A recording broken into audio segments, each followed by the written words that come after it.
Hey, I'm Shariba from In Search of Yummy-ness, and today I'm going to show you how I make apple crisp.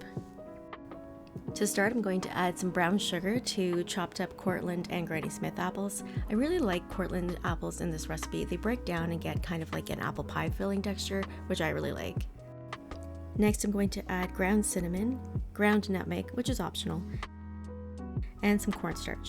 The cornstarch is just going to help give the filling a better texture. Once you've stirred that together, you can set it aside, and we're going to prepare the baking dish. So all I'm doing here is taking some melted butter and brushing it onto the dish. This is just going to prevent the filling from sticking.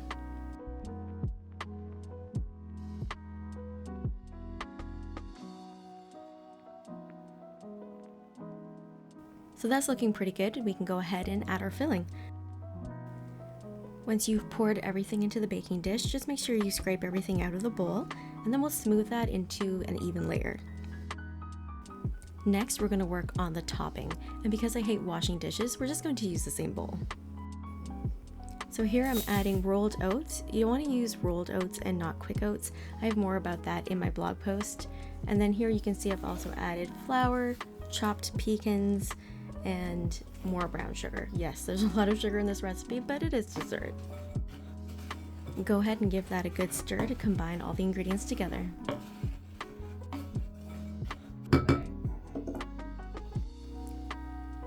Next, I'm pouring in some warm melted butter, and the fat from the butter is what's going to make the topping crispy. So that's an important element here. So I'm just going to go ahead and give that a good stir so that everything gets combined with the butter.